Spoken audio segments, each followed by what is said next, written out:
because we don't trust my computer. Somebody's late. Hi there. It's Nicole. I just hit record. You did? Yeah.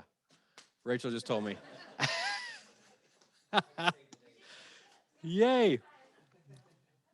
Okay. Yep. Rachel's laughing at her. I just saw that. Okay. Cool. All right. So welcome to CMAs through Flex MLS. That's the official name of this class. The unofficial name is how to do a CMA the way your broker would not want you to do it. So not really, but there's a couple things I do that are they're not really suggested by Flex or MLS or appraisers, but sometimes you got to do things. So anyway, you've got a whole layout of what we're going to go through. And this is kind of the process I do whenever I'm looking at a property. And I actually have one coming up. If you didn't get one of these, they're on the podium over there. So when you signed in, they should be right there. And those of you online, I'm sorry we don't have the whole layout, but I can email that to you later. But basically, it's just the course schedule. But again, like I was telling everybody, it's part of the Keller College system. And these are all the different classes that are available, just so you can see all the different things. How did you get there? You have to be invited in, but then it's once you get an invitation from Rachel, it's under your Google Drive, under Classroom. And you can go there from your main drive, and all these classes are here.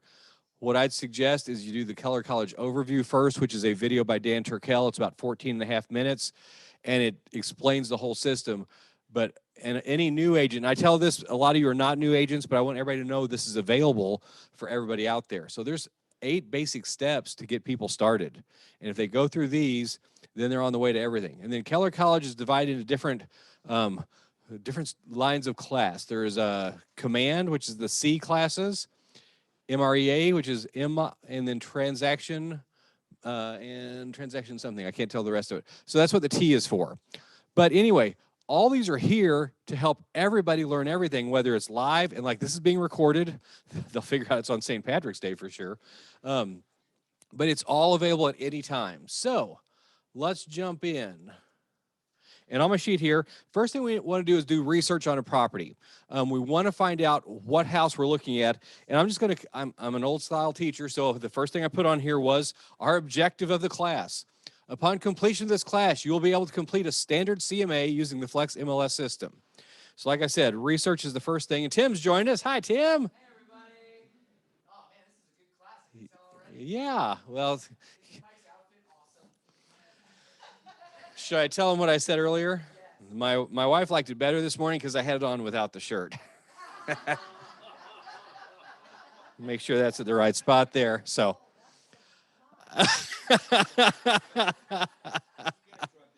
That's right.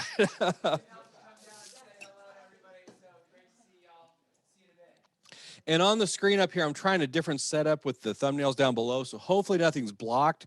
But basically, I'm going to go through my process of doing a CMA, and there's no right way. There's just whatever you feel comfortable with and what you're used to using in the system. So first thing I always want to do is research the subject property. I want to see it in person. And I put a little quote there on the page that says, diagnosis without examination is malpractice. If you try to go just off what you're finding online, it may not be that anymore. So typically, if somebody's wanting me to come list their house, I go out with my notepad. The minute I get there, I love your house. You got to be excited about their house. Otherwise, you're never coming back, okay? So every house has problems. Every house has good things. But I take a notepad with me, and I just say, can you give me a tour? And they're walking me through, and I'm doing meticulous notes that nobody can read, and then I got to come back and type them out because my handwriting's terrible. But what I'm doing is getting all my info so I can do my listing later from sitting at my computer. So I go into living room. Well, I go into the entryway. What kind of floor is it? What is, what's here? What's there? Is there a programmable thermostat? Is there an attic fan? All this stuff I want to document right then so I don't have to fill out the listing thing sitting in front of them later. So I do a huge set of notes, have them walk me through. They're telling me all the things that they've done to the house or things that they think are important. So that's my first step, is taking the time to let them walk me through their house. The house we're using today is a friend of mine. I actually sold this to him several years ago, and he's listing it this weekend. So we're using it as a real-life example to come up with a price for it. So the second thing I do is I pull up anything I can on the old listing. So here's the old listing of his house. Find my mousey, and I'll let you all do a quick walkthrough. This is a 3-bedroom, 2-bath, 3-car garage, which is sort of a glitch in Flex right now because they changed the system last year. So I'll show you how to look around that. It's about 1,670 square feet, but here's some photos just so you can see through it. And as you all know, this thing's probably going to go fast because being the size it is. But it's in Hattiesburg Hills neighborhood. That should be Republic Schools. And this is the listing from before. I just like to look through. I know he's added a fence or redone the fence. I can't remember which. It's got a living room. And when I do pictures, by the way, this is not my listing from before, but I like to do a walkthrough of the house. So my pictures are in order. I don't go front door, back door, bathroom, pantry. I'm walking them through as I put my pictures in. That right there is actually a formal dining room, but the people before used it as an office. It's a split bedroom level. I'm not sure if it's the same appliances, but it's just kind of giving you all an idea of what I'm looking for. Just learning everything I can about a house. And usually I'll look through these before I go to the house. Nice shower there. Good sized bedrooms. All walk-in closets, if I remember. And that was kind of a little nook area, if I remember correctly, from one of the bedrooms. And a big garage, nice big space. This guy is a drummer friend of mine, and he has a lot of toys, meaning percussion stuff. So he needed a lot of storage, and that's why a 3-car garage was so important to him. Laundry room, part of the garage again. So you just want to get as much info as you can. So first thing I start with, actually this is kind of reverse order, and this is my first time putting this together. So this is my rough draft, and I'm going to change some of it. I actually check the old listings and the tax records first. Then I go see the subject property. So that's the first edit I see I need to do. Then, okay, so we've gone through the tax record here, and I've tried to pull all these up. I mean, we've gone through Flex, and also here's a cool little thing. I just search by the address. I do not like the quick bar up here. It never works for me. So I just go into the address and search. I'll just start that from scratch again. 4880 Portland. It's hard doing this one-handed. And I don't fill out anything else, and it brings me up any time this house was listed. So there's 3 listings. Then what I do, and this is sort of the old trick of the system, where you see the old numbers, 1002, 1003, this kind of stuff. That was our old MLS system before we joined with SOMO. So typically, 02 meant this was listed in 2002. 03 was 2003. The 1 was added to merge all the MLSs together. We were number 1, Trilex was number 2. There's like 7 different boards together. So again, the 6000s are the most current, but to make sure, click on this and sort it in numeric order. There's my most current listing right there. And that's what we were just looking at. Okay, here's a fun way that I get to my tax record. I've opened that listing, and under the detail tab, you see all these choices you've got. There's CRS tax info right there. Bam, and most of the times this will come up unless a name has changed and something's not cooperating. So here's the second bit of info I get. CRS tax record shows me the house, shows all this info. The red tag here means it's been sold in MLS before. So that's where you see that. Sometimes that's a green, that means it's an active listing. It will show me square footage, but that's kind of catchy right there. I'll show you why in a second. Look, I got my parcel ID. I've got my owner's name as of last time they changed it in the system. If you've refinanced or done something like that and it's not gone through the tax systems, like this computer side, that could be wrong. This is a cool thing they've added, how close you are to schools now. This shows the trail of sales history. This shows the tax assessment. So I've got my tax records already. Right there, actually. Mortgage history. This does not show what they currently owe. This shows what was owed when the tax or the loan was filed. So when he bought this in 2016, he owed $122,100 on it. But there's a lot of info here. And anything that's blue on here, you can change. So if, tax record had it wrong, it's a 4-bedroom, I can cover that and change it. But here's the thing I always tell people to check for. This shows total square footage, but right here you see ground floor living area. In Christian County, total square footage counts the garage. So you'll see some people put that number in for the listing, and that's not it. So you want to look at the ground floor, which asks the next question, what is ground floor, and how do you do that with a basement or a split level or whatever else. So there's some tools on that too. 3-bed, 2-bath. Other stuff on here I don't worry about a whole lot, but what's cool, see this down here? If you click on that, we're not going to do it right now, that will take you to the nationwide floodplain map. And it will show you all the floodplains everywhere, any LOMA letters that have been attached, but it's all connected right here through CRS, which stands for Court Record Retrieval System or something like that. Now, for those of you that haven't used this much, here's something fun I like to do. You like the fact that you're a realtor and you can creep on people's info? Okay, so watch this. I'm going to go to View Large. So this page I actually print out. Here's what it looks like. So this is something I keep in the file, so I've got a hard copy, and I share this with them when I'm first going to them also. But this is an aside note on here. Click the View Larger map. It brings you to the whole map of everything. That's where my subject property is. There's all kinds of things I can do here. I can measure the square footage. I can measure the length of it. But if you zoom in close enough, this is where it gets fun, and you pull that bar over, and you go to Labels, Owner Name. You can tell who owns what. So go to a rich neighborhood sometime and just go, oh, and oh, and oh. Or if you're wondering who your neighbors are, try this on your own house. But that's all info you can get. But you can get rid of that. You can add property address labels. So if you're doing searches on a house, and actually, I've never researched this, but I think through CRS, we get so many mailers or emailers free through our board thing every month. So there's a way to use this for reaching out to people. I've never done it, but I understand that it's in there. But yeah, so this is pretty creepy in a good way. That's what our dues pay for. All kinds of fun stuff here. Yeah, so back to property report. And right here on the main report, it says View Larger Map. And right there, that's my shortcut to get into it. Okay, the third place I check for data.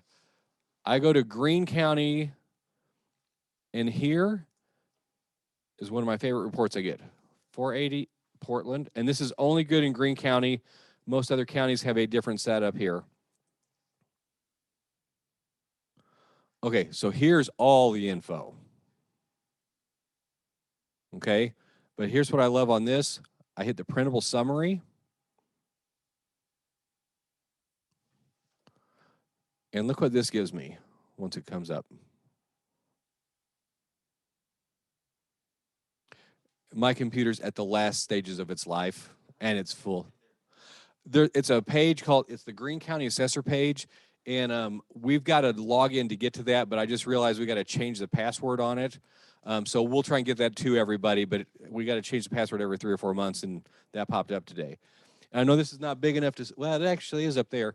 So this should be the same info we just saw in CRS. I just like to double check. But here's my favorite part. You get on down here. Look at that. A sketch to the house. When he gets there. Oh, I'm in there. It may not let me do it that way. It was going to my print screen. I'll go a different way.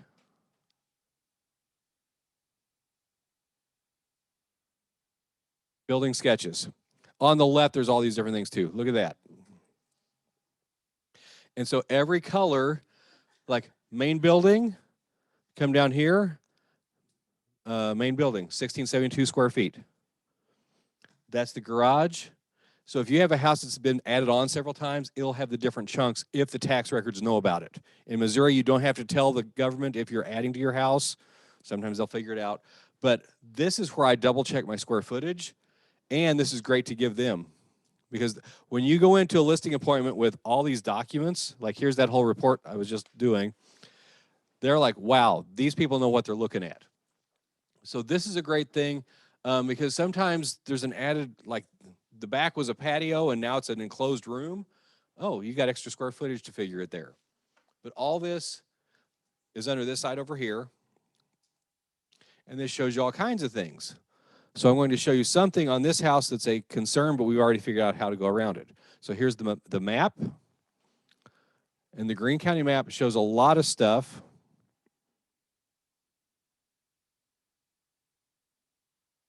There he is. Okay, look at my purple on there. Purple represents what a flying radar thing thinks may have been a sinkhole. It is not an official sinkhole, but you'll hear a lot of people say, well, the map shows a sinkhole. No, it was a radar, LiDAR flyover that sees depressions in the ground and thinks they may be sinkholes. Now, there is actually one right there, because when he bought this, we checked that out, and he's got the document saying that nothing can be built within a 25-foot range of that. This was not this big when he bought it. So did the sinkhole change? No. The government flyover map did. So the big thing is find out everything you can so you can manage objections from the beginning. So, yeah, in my neighborhood, yes, ma'am. We did it through whenever we bought. There was something he had because it was already known to be like right here. Oh, usually not. And there's somebody with the county we've called to come out to a property before, and he's looked. Actually, this is one in Christian County last year. Came out, looked at it, said, "That's not a sinkhole. That's a celestial valley," and they took the purple off the map. So this is an estimate, but the public sees it as it's on a map. It's in the internet. It's real. So you just got to have the tools to figure out some investigating on it. But we're meeting with him Friday, and he said he's still got that documentation. I don't remember where it came from, and I can't get into that file because it was somebody else's brokerage I was at, and that file I don't have right now. So anyway, the more info you find ahead of time, the better off you are because you know how to deal with all that. Okay, so the Greene County thing is my third thing. So I get all the info together I can. Now I've gone to his house, I've looked through it, I've done my notes. Now I'm ready to start my CMA. So all that is the prep stuff to get to the comparable properties part 2. So here's how I do it. And I've got some notes on here. What does comparable mean? An appraiser is trying to find the most similar houses they can to compare and come up with a value. So that's really what the word comparable means. If there are 3 houses just like this one in that neighborhood, my job's probably done right there. How important is price per square foot? If somebody ever comes to me and says, well, this one is so much per square foot, I will slap them silly. Square foot price, I don't care. I mean, it is one of 30 factors, okay? I look at it this way. If I go to the restaurant and they say, well, we have our 8-ounce prime rib and our 8-ounce hot dog, and they're both the same price. No. That is, price per square foot is one item. And if somebody tries to go on a whole price on that, okay, so this house has 1,300 square foot, this one has 1,300 square foot, oh, this one has a 4-car garage, but they're worth the same because of price per square foot? They're not. So that is one factor, but it's not all. So that's one of my gripes. So I just always throw that out there.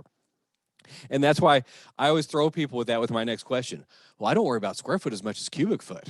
And they're like, I've never thought about it. Well, a taller room costs more to build. So that's not really a question that's there. It's just something I use to make people think that, oh yeah, Zillow's price per square foot is one item out of many. Okay, so we'll get into that on the appraisal thing. Part B there, think like an appraiser and use the standards they are required to follow. The only way I've learned a lot of these is appraiser panels. The board does them quite often. In fact, we had an appraiser scheduled to come in and talk with us this week last year, and then COVID happened.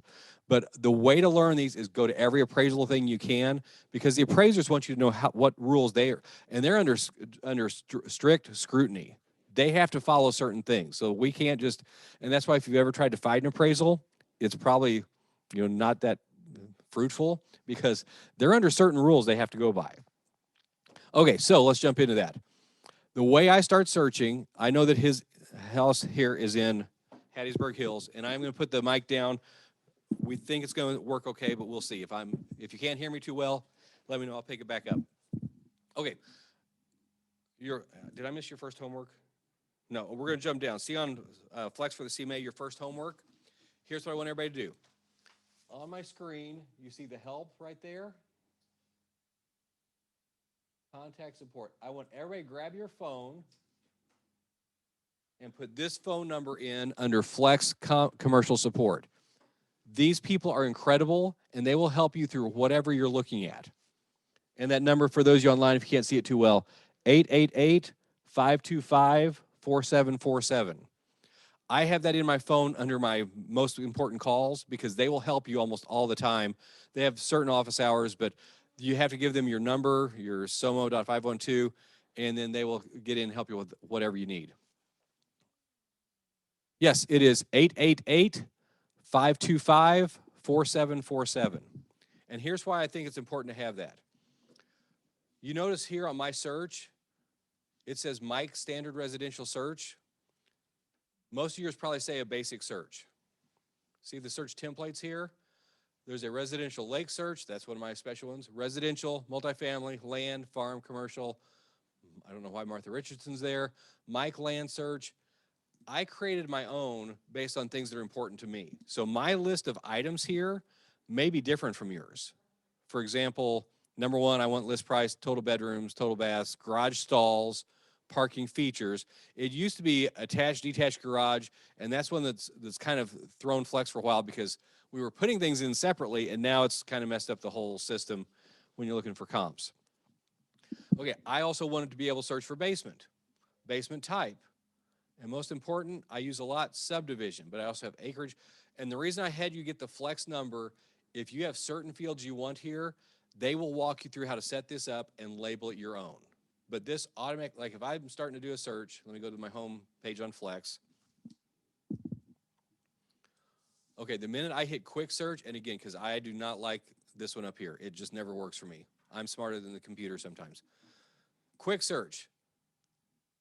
Mike Standard Residential Search is my primary one. It comes up automatically.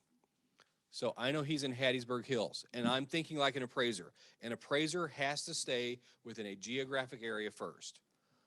So, where's my subdivision? There's two ways to enter a subdivision. You could scroll through here, or you can type in part of it. I'm going to type H-A-T-T-I, and there it is. Or if you click See All, I got to get a new computer. This thing's crazy. This will bring up a giant list. Now, what's crazy, when we changed to Flex from the old system called Rapatoni, every subdivision, oh, there's our whole list. That's all the subdivisions in our SOMO area. But the reason they had to fix it when they came in from the old one, like Arrow Acres was actually 7 subdivisions. Arrow Acres partial 1, partial 2. So you couldn't search for just a certain neighborhood name. You had to get all the different divisions of it. They fixed that, but it was like months of putting all that together. Okay, so that's where you can find the whole subdivision area. We want Hattiesburg Hills. And first, I just want to see everything that's available there. So I'm doing a active, pending, and closed. I want all 3. So in the last year, it's showing me I had 23 homes in that area. So here's my list of them. And I'm a big picture first, then go down to little. So that's kind of how I approach things with people. So here's everything in that neighborhood that's sold in the last year, that's currently under contract, or that's active. Ain't nothing active. First thing I do is I sort it by ascending price. It usually is that way, but I just want to make sure. And then you see on there, I've put in red, make a one-line CMA. So if I click my CMA button here, it's got all these choices. I want a one-line CMA.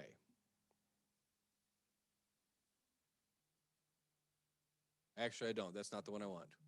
Like I said, this is a rough draft. I want use selected. Nope, use results. I'm jumping ahead of myself. And I do not. They've changed the name on me. Let me back up one.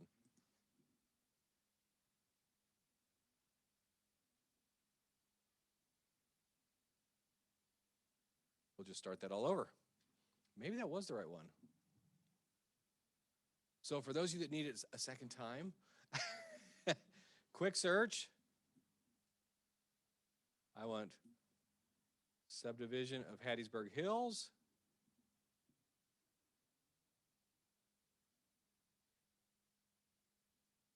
It's selected. Oops. Uh-huh. I'll show you what I do on that. In fact, we'll just use this real quick. So see this little pin down here? You can mark a location. See it on the bottom right? Okay, so if I go 4880 Portland, Springfield, Missouri, and I don't need to put the zip, it figures it out. I can use this location. So if I'm on an acreage, then I can do a radius search. But I'm gonna leave that pin there just so we know where his house is. Now we're gonna go back up here, no actives in the neighborhood, pendings and closed.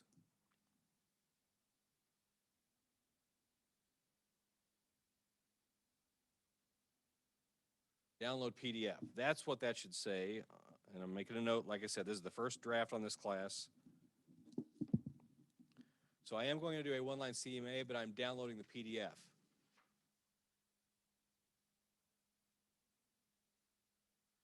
And I'm not sure if my downloaded version will show up on the screen. So we're trying this just to make sure. Did. Okay, so it is sorted them. Number one up here, it shows that it's Hattiesburg Hills. I have 2 pending, and I have a bunch closed. This I save, and I'll show you why as we get down into the process. And so here's how I save everything. Save as, and I have a master folder. To me, it's important to get organized because we're assuming you're going to have millions of clients down the road.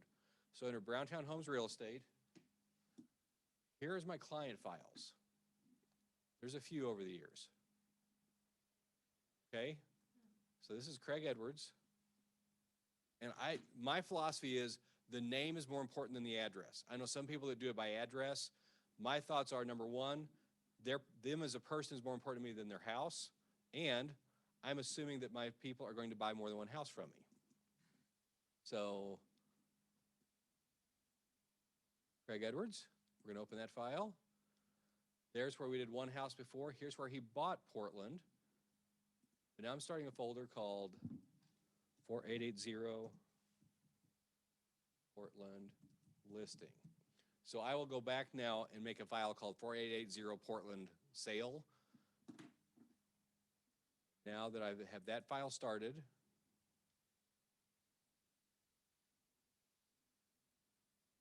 calling this my one-line CMA. I know this is kind of a weird, slow process at the beginning, but you'll see why this is important later on. So we've saved that. I want him to get a big picture of his whole subdivision. But we know all those don't matter to an appraiser. We got to get closer on the size. But we're probably going to have at least 3 houses in our subdivision here. So his house was, now that we've verified square footage, like I said, it's important, but it's not everything. His house is 1672. So I'm going to do a range here on my square footage. So I'm back to my original search. We're editing one more thing to it. So total finished square footage. And just so you know, on a basement house, basement finished square footage does not get the same value from an appraiser as upper and even second floor. So if somebody has a nice, luxurious walkout basement with 15-foot ceilings and a giant pool table and it's going out to a pool, that square footage is not as valuable as the rooms upstairs because that's the way the government looks at it. It makes no sense, but it is what it is. So just so you know that as you're figuring square footage on something, your values by level mean something different based on personal value versus the government value. So we're going to do our square footage range from 1,500 to 2,000, just to see how much that limits it. Look, I've got 6. Let's see how close they are. 1580, 1640, 1648, 1621, 1529. Those are all pretty close. So I'm trying to find comparables, the closest houses I can. 4 bedrooms, 3 bedrooms, 4, 4, 2, 3. That's a weird mix for this size house. Most of them are the same bathrooms. Now, what I hate, it used to show you how many garages right here, too.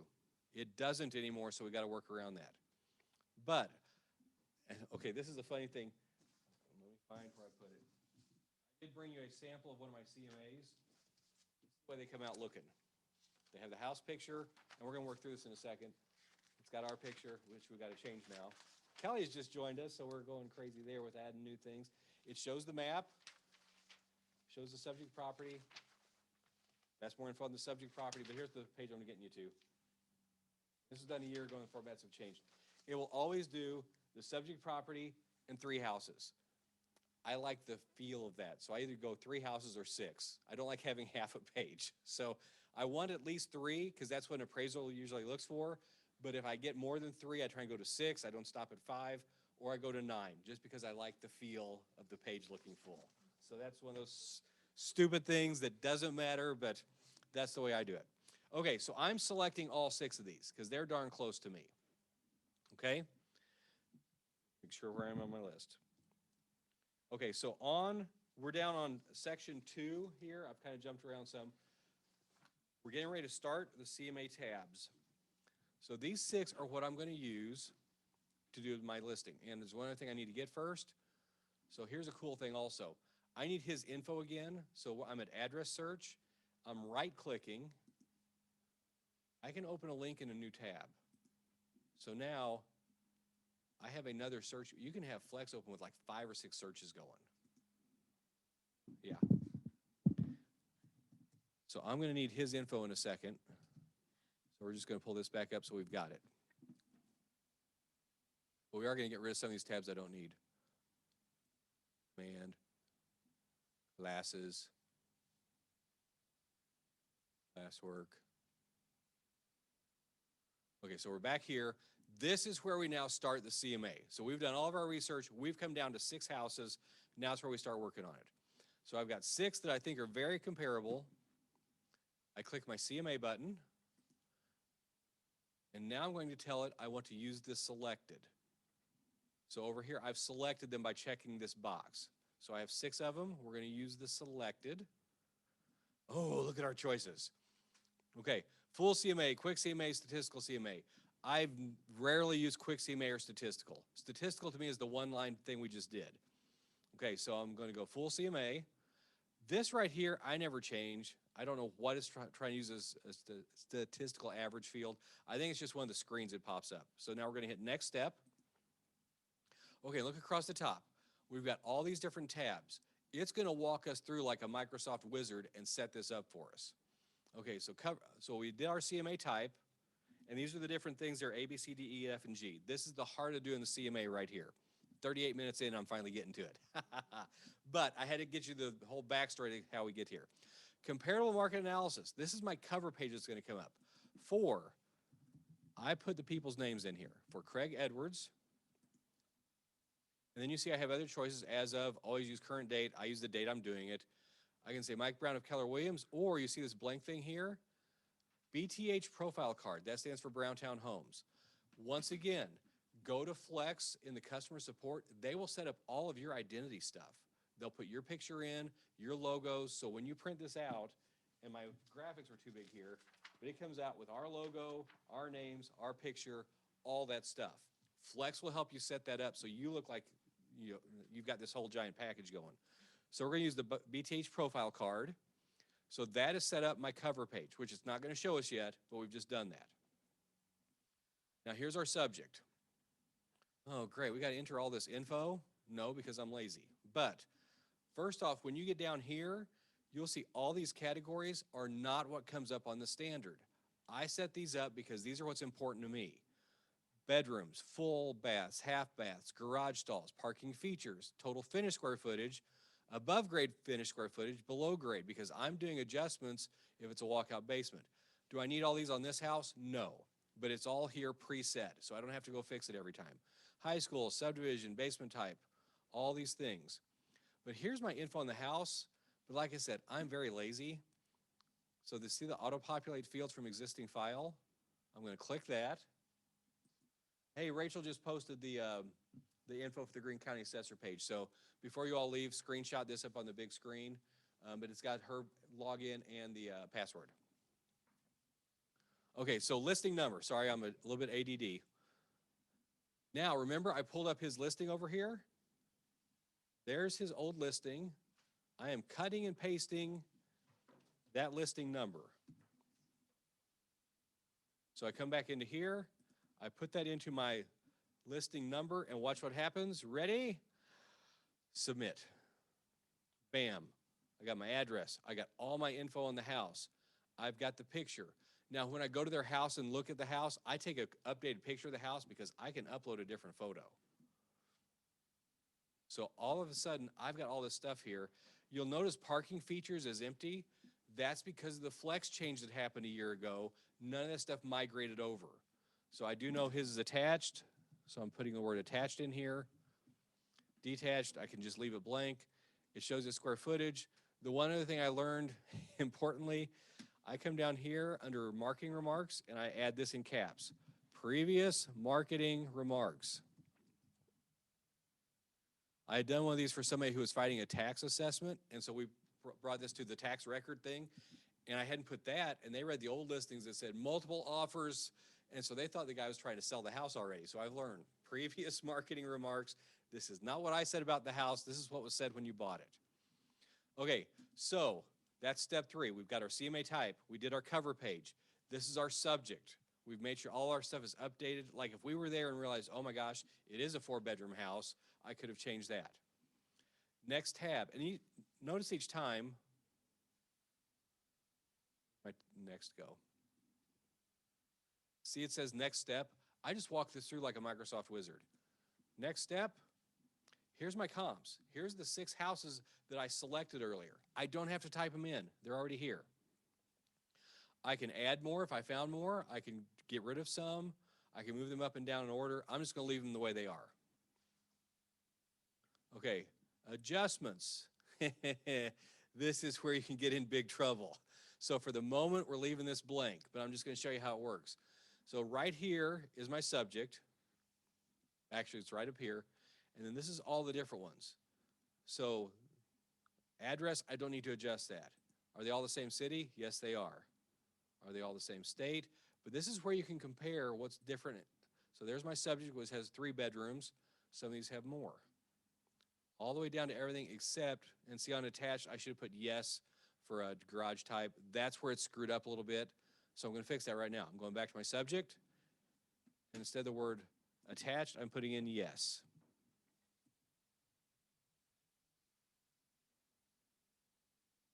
If I get, yes, yes, it's got a garage. Okay, now back to my comps again, or my adjustments. We're going to come back to adjustments in a little bit. As a new agent, if you've not been doing this a long time, I would say ignore this tab. Do not use it. But that's where we're going to change the rules here in a little bit. If any brokers are listening, I didn't just say that. Okay, here comes the fun part. Here's a summary. So it takes all the houses, and quite honestly, all it's doing is taking the prices, dividing by 6, and giving me an average. That's all it's doing right here. So it shows me that the range is 160 to 175, and it's recommending a price of 167. That's going by high to low price, just putting the lowest and the highest. You can change it to this, where it'll calculate high-low price using a percentage of that. I usually change this to 3%. Why? It felt like a good number. That's some of this stuff is just gut feel after a while. So then I got to hit recalculate. Watch those 3 numbers though, and let's see if they change.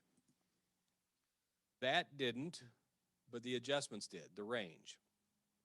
Okay, so this is what the CMA is right now. It's telling us that house should be selling at if I did no adjustments. Then comes the finish. So this shows all the stuff it's going to show on a full report. To me, this is a little bit too much. Number 1, I changed my color to navy. I just like the way the blue looks on it. I tried the red for Keller Williams, but it was really, it almost looked like when you get a report back from a teacher and there's red all over it. I'm like, ugh, that was just bad. So I also don't use most of these things down here. I get rid of that and that. I do keep the listing detail. Okay? I don't, because this is going to have the summary. Yeah, I need to move my, okay, very important. Here's what I do before I go any farther. Hit save, because if you go to certain spots, it's all wiped out. So I'm going to save it first, and I save it. Here I do save it by the name, but or the address, but I put his name on there too. That way I can get back to it later. 4880 Portland Edwards, save. Here's all of them I've done over the past. And sometimes you do somebody twice, so like this one showed the date I did it because I had to go back and do it again for them. Or there's 301 Briar Ridge Court a couple times. Sometimes somebody is not ready yet, but you already have all the info. You can update it really easy. So we were at 480 Portland. Go back into edit. Now I'm going to jump to my finish page again, and I'm going to show you the download. So here's what my report would look like right now. So I move this and see it download. Pops up. Okay, so there it is. Comparative market analysis, 4880 Portland for Craig Edwards, done by the Browntown Homes team. We're all logged on there. Notice this important thing on the bottom. This report is not an appraisal and is not intended to meet the requirements set out in the Uniform Standard Appraisal Act. There's your cover your butt that you're not an appraiser. Okay, there's the map. So here's his house compared to the rest of the neighborhood that's sold near him.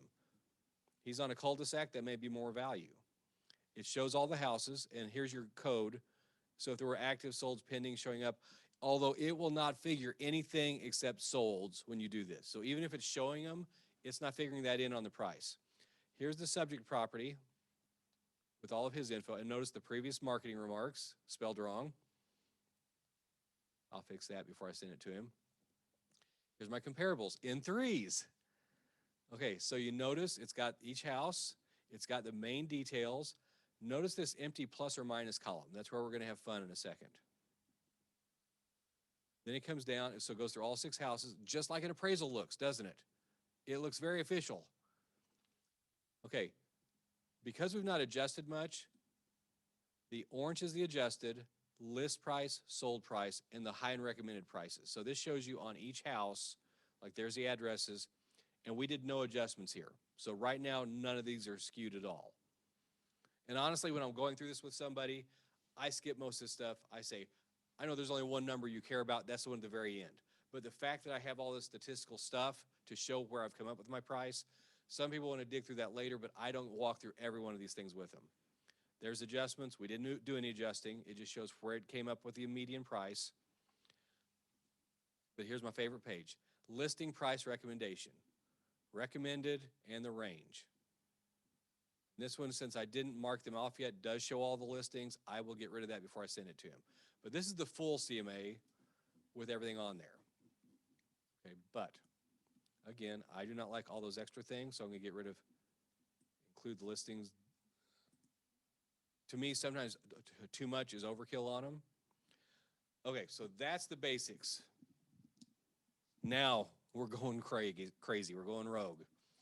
Here's what I would not suggest you do, but okay, so somebody remember what our price was. Was it 167?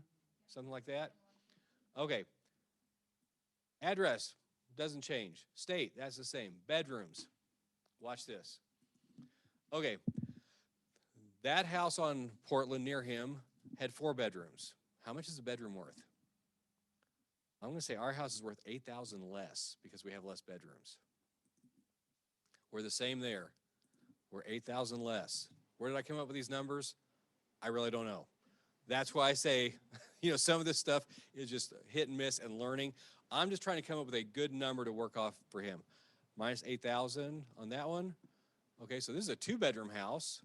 And what if the listing stuff's wrong too? So this one, we have 1 more bedroom, so we're worth 8,000 more. So I didn't put the negative. And that one we're the same. Baths, full. Oh, look, this one has 1 more bathroom.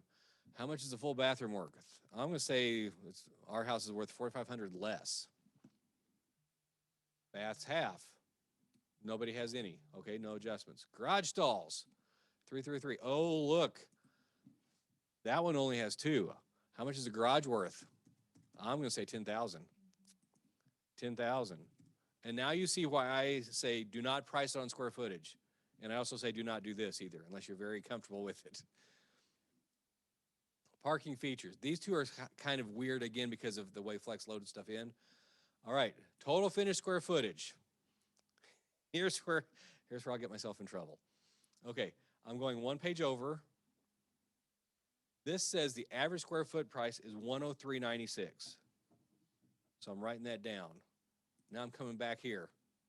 All right, you ready to get crazy with me?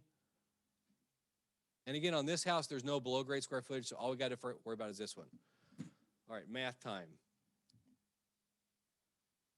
So our house is 1,672 square feet. first one is 1580 square feet, right? So we're 92 square feet bigger. Times 104 is what? Times 104. Everybody help me with some math here. So 1672 minus 1580 was 92 square feet times $104 a square foot.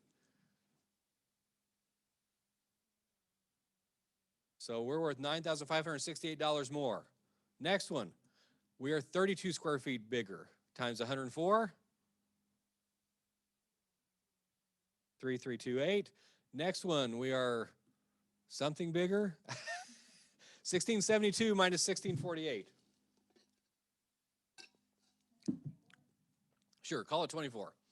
We're just using this for samples. Actually, I'm using this for my friend, but I know what I'm going to price it at anyway.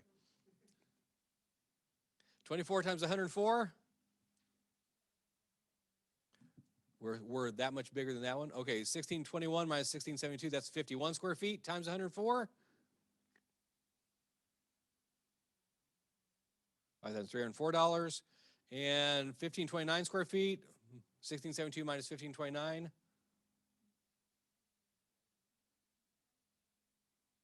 I don't know.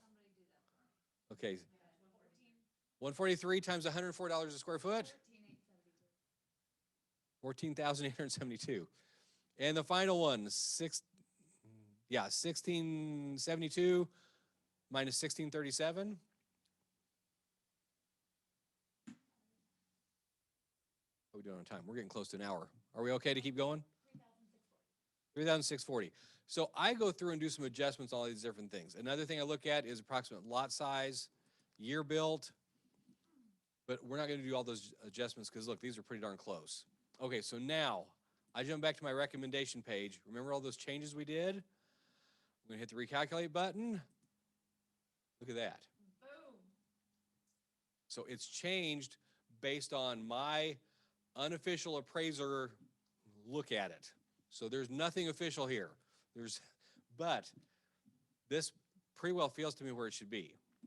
Okay, so we're now going to print this. I got rid of that.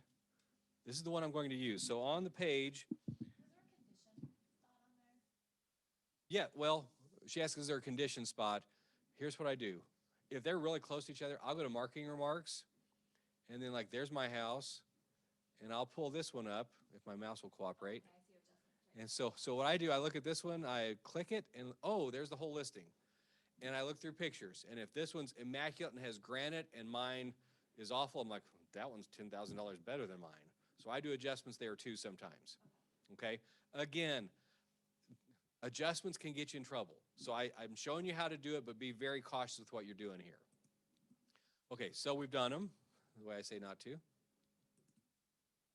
Now I'm going to print my report. You'll see why in a second.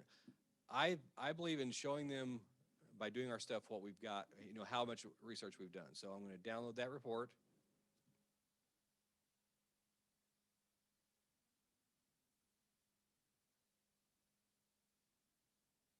And look how pretty it is now. It's got our 6. It got rid of all that extra junk. The last page is going to be that right there with my prices. Okay, so I'm going to save this to that same file. This is why I start a file on everybody. I'm already under it. Craig Edwards, 4880 Portland listing. 4880 Portland. Full CMA. And real quick, let's remember what was our price range we were on there? 170 to 180. That's my range. Okay, so on your page, what we just did is the next red thing, the full CMA. We've made a copy of it. Okay, jumping page. Now we do what I call the competition. So we know the range that's telling us is 170 to 140. I'm jumping out of that. I'm going to go back to a whole new quick search. Oh, look what it did. It reminded me to save it before I get out of here. Thank you, computer. And it already knows it's an existing one. So any changes we did are now there. Okay, now I'm going to do a quick search. And I know he's in Republic schools. And I do these usually by school system just so it gives me a wide range. Okay, so we know the range he's in is 170 to 180. And we know he's in high school. And again, high school is a subject I added here. You can add all these, but Flex will help you line up. Once you do it yourself, and actually, jumping again, there's a video on every page in Flex. So if you're on this page and you click the video training, it can show you how to do something on this page. Their customer support's incredible. Okay, so right now, if somebody wants to buy a house in Republic from 170 to 180, there's one house available. Let's see how we compare. It's at 174.9. It's slightly bigger than us. 3 bedrooms, 2 baths. Again, it does not show garages anymore. One of my gripes. Oh, look at the age. Huh? Uh-huh. If you change that. Well, see, I used to have it where it showed 2-car attached or 3-car attached, but now you got to do garage stall, then type. Right. And I've never gotten to that. Okay, so you know what? There's only one house at that level. Let's spread this out a little bit more. Let's go 150 to 200. Let's just go crazy. Oh, there's 9 available now in that area. That might be too big of a range. Got 1,700, 1,200, but is there acreage? No? Oh, there's acres on a lot of these though, so that's a big difference. Most of these are new builds that may not even be done for months. Okay, so I'm going to redo my search a little bit. I'm going to go 160 to 190.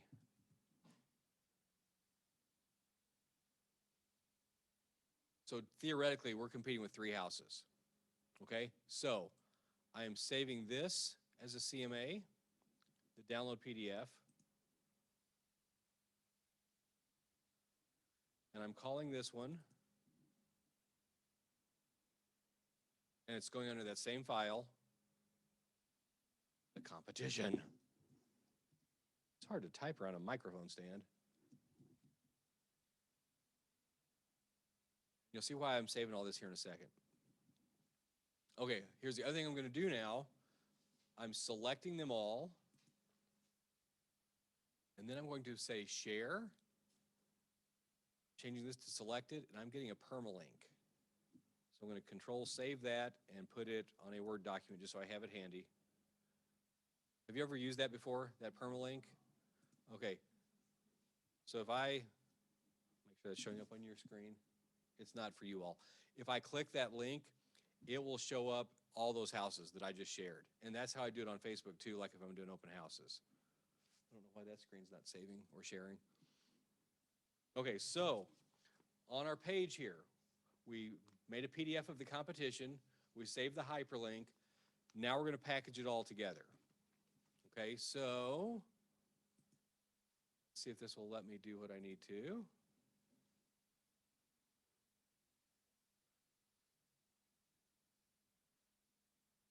See if it'll let me share a different screen.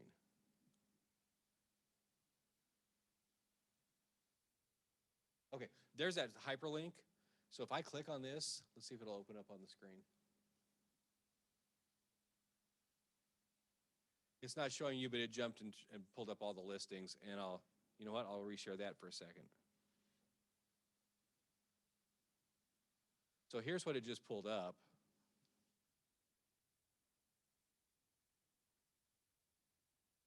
So as they look at what we're getting ready to send them, they can see the houses we're competing against. They can see where they are.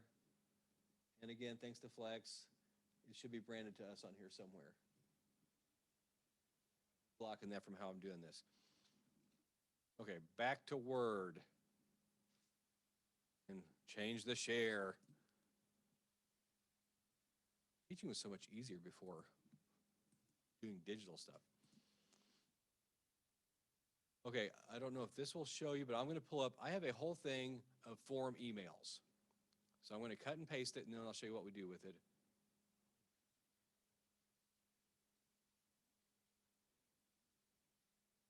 That screen did not share, so we'll do that share.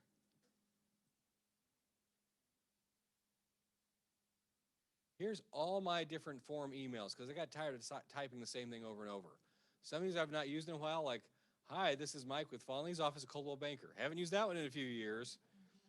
Okay, but what we want is the one on CMAs, because I'm not going to retype this over and over.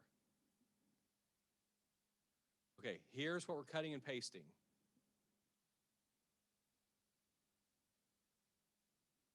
C, get rid of that one, and I'm going to put that down at the bottom for right now. It's not showing you, so I'm sharing back.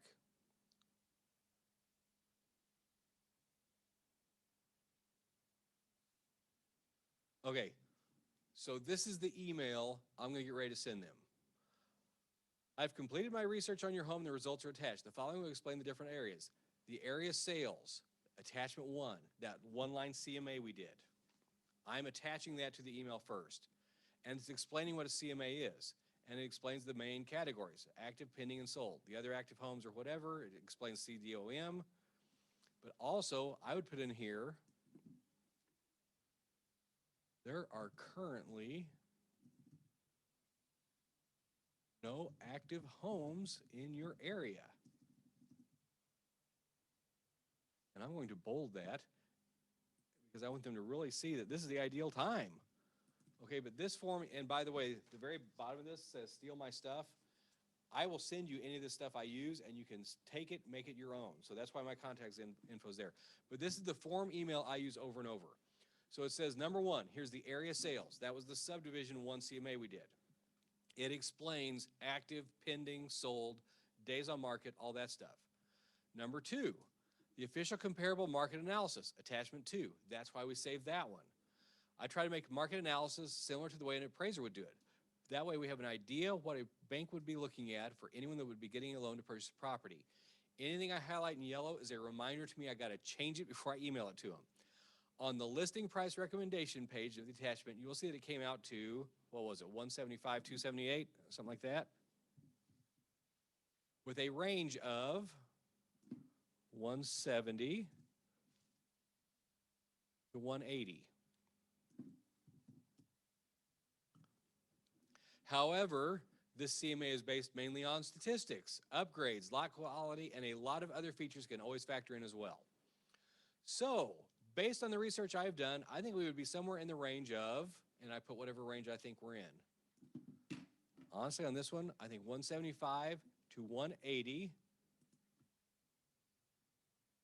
based on current market conditions and recent comparables.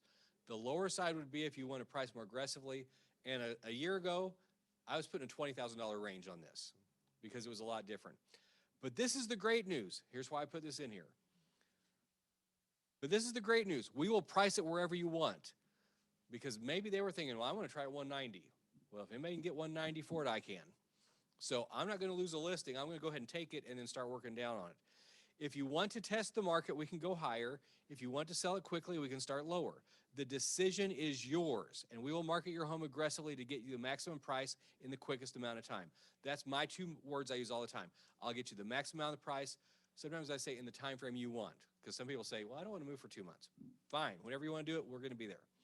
Then I would suggest that we price it at, and on this house, I really feel like we're going to be at 175. So that's what I put here is my bold suggestion to him. The competition. And the last page of the CMA that I always run is what I call the competition. This is where I take the price range that the CMA suggests and see what other homes are currently on the market that will be competing against. This tells us how we would likely compare to other homes that are currently trying to attract the same buyers. Here's a link to see the details on these homes. So there's our link, Control X. So I put the permalink right into this so he can see, as long as I get rid of that X, so he can see what we're competing against. And finally, I ran an estimated seller's proceeds sheet, which is another class I do on how to figure that out. So you can show them from day one how much they should expect to get. And I attached that also. This shows you the typical cost, and there's a typo that's been there for years and I never saw it. This shows you the typical cost involved with selling your property and the estimated net you would have received, an estimated net you would have based on the recommendation price from the CMA. So when I'm doing the walkthrough with him on the house, I also say, now do you have a loan on the house and how much ballpark is it? I've got that price from the beginning, and we actually have a form where they fill out during the listing process and put their social numbers on there. We can send to the title company. So the minute we get an offer, we're already in the works of talking to the bank. But that way I can tell them from day one, this is about what you're going to expect on this, for selling at this price. Or if I don't know that, look at this bottom line of that paragraph.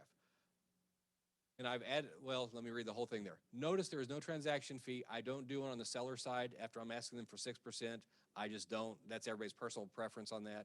And I've added in the home warranty on line 20, which is optional. I have also figured the loan payoff, line 5, based on the amount showing in the tax record. If I haven't gotten it from them, that's what I put. If I have gotten it, I change that wording. So all this is there. My philosophy is it's easier to change a few things than start from scratch every time. So this will tell them, and again, I preach the home warranty. I put it on every listing I can because it will fix things during the repair process usually. And here's the crazy thing with the warranty. Let's say it gets negotiated out of a contract. You can keep it on the house till the day before closing. Your seller is covered. You cancel the day before closing and they never pay. So that's crazy, but that's the way the warranty company says. They make their money in the second year. Their goal is to get people into the idea of a warranty, and then they sell it the second year for a monthly low fee of $50 a month or whatever it is. So because we've asked this before, and that's what like Troy on team meeting yesterday was saying, if this is a great thought, if you're working on a buyer thing and you're in a competitive offer to pay for the home warranty is the buyer and cover during the listing period. Because say the buyer will pay that, because then you're doing something to stand out above and catch the attention of a seller. I had never heard that. I thought that's pretty cool. I don't know how well that would work because technically it's a $500 thing, but whatever helps you win a listing or win the bidding war. Okay, then here's the bottom.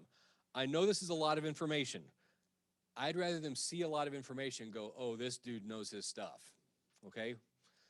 Please let me know if you have any questions on any of it or if you have any other thoughts. We are anxious and excited about your home and would love the opportunity to list it for you. You know how many listings I've gotten because somebody said, well, that other agent just didn't seem to care about my house. Oh, I love it. That small bedroom that you can't get anything into? Oh my gosh. But you've got to be excited about their home.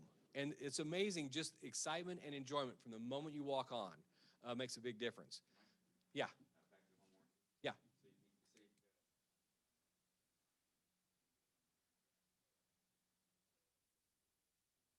Uh-huh.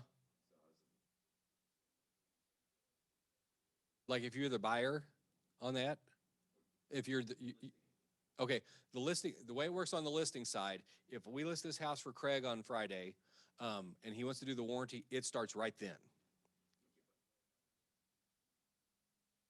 Have the listing start next month? Well, it won't start until the listing is live. That's the date. Yeah. And sometimes the day or so after, they'll still let you do it. But they really want it right there. Unless something like this buyer offer comes in, absolutely they'll add it to the listing for you. Okay, so that's the email I send. Because in my mind, text and calling is for emotional and getting connection. Email's where you put all the big info. So I email this to them, and then I call or text them right away and say, hey, I just sent you all the info on this house. It's a lot. Take a look through it, and then let's get together afterwards. I never email and just leave it because they may never get it, and you're waiting on a phone call back. So basically, that's the whole setup I use. Let me make sure where I am on this. Yeah, how are you, packaging it all together. We just did that. Here's the email I use. And then how are you going to present it? I'm a data person. I want to see it all and have time to look through it. So I email it to them, and then I talk to them. Now here's the next thing. Have a listing presentation. So we've taken all this info. This is why we printed it off. We've got that sheet, this sheet, all those CMAs, the one-line ones, the big one on their house. We constantly have 5 binders in our office ready to go. Red is seller, black is buyer, because red and reller, I don't know. but this side is everything on us. This is prepackaged stuff. It's one giant PDF. We could make these in 2 minutes. But it tells about us, our mission, vision, values, beliefs, and if you haven't done this, Keller Williams has its own mission, vision, values, beliefs, and principles. I thought, what am I in this for? And the more I put it in place, I'm like, holy cow, this is why we're doing real estate. It's not to sell houses.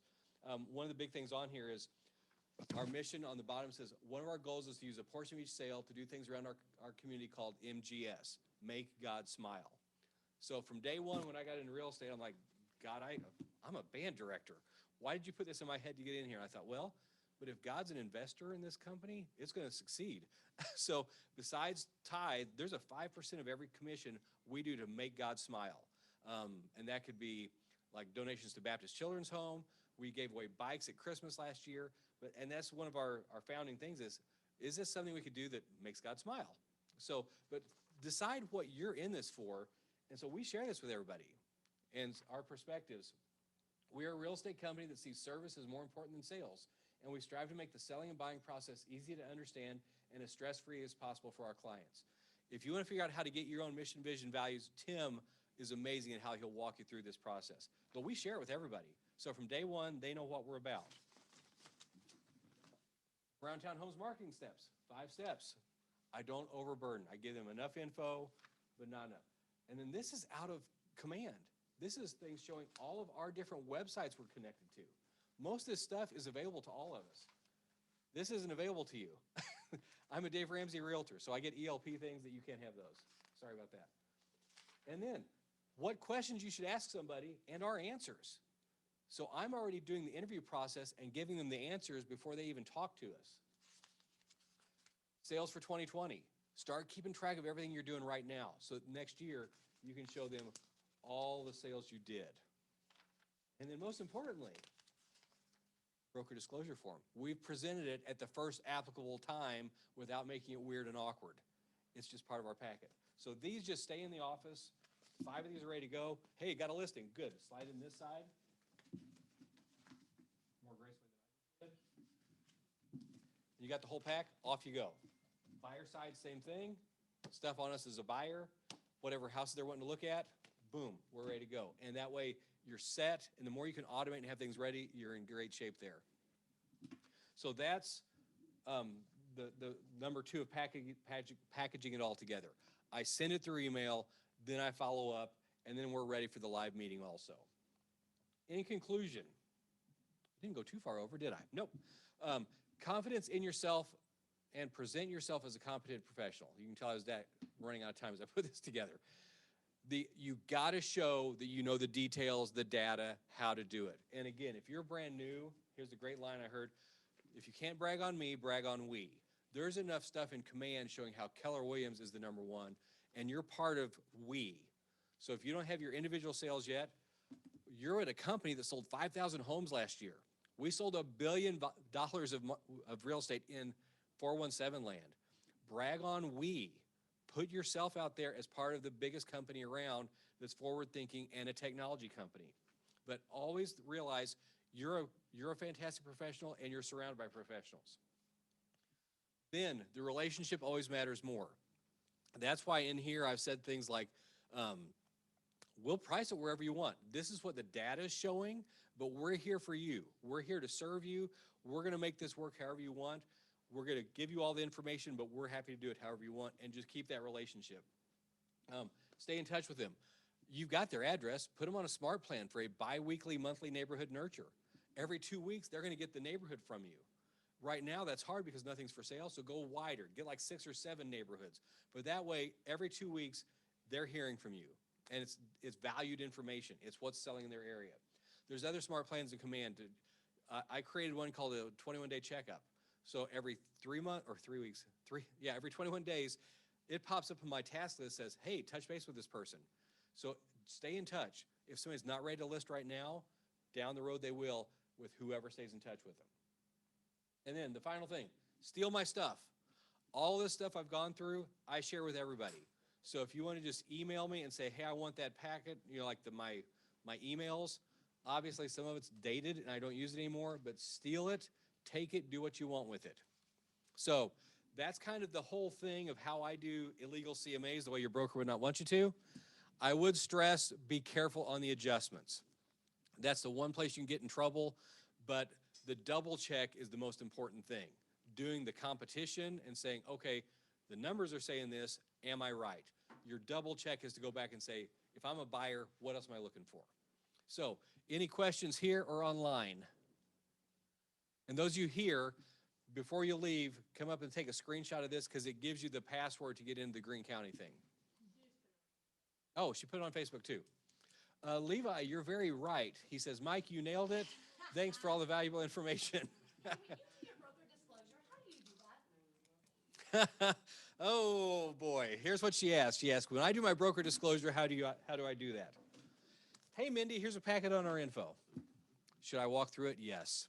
Do I? I do not. That's where I'm. Do you have them initial at some point, obviously? Okay, I do it when I do the whole listing packet. I send it all through transaction desk. I didn't say that because I can have them sign and fill out even the disclosures on transaction desk, and I just put in that packet. But I've talked to them beforehand, and especially on the different agencies. I'm like, especially you have the right as a transaction broker. You can have the choice for me to not care. Would you like me to not care? And they're like, no. I'm okay, good. Then I'll be your designated agent. But I'm letting them know, transaction broker is a mediation lawyer. That's like going to divorce using the same person. Sometimes that works. Not always. Yeah. So I am bad. Okay, so I'm a big picture person. I always told people I'm ADD and OCD. So it's got to be perfect, but not for very long. So I get all these big things put together. That's why I have great people that help me with it. And then I don't always, I get bored too. It's part of my attention span. So I don't go through things sometimes as in depth. If it's a brand new person, like a brand new buyer especially, then the teacher side of me kicks in. I'm going to walk through more with them. But if it's like my friend Craig, yeah, he's already signed it. We haven't talked about it. So any of you that are looking for a 3-bedroom, 2-bath house in Republic schools, it will be live Saturday morning. Questions online? I don't see any other. Anything else here?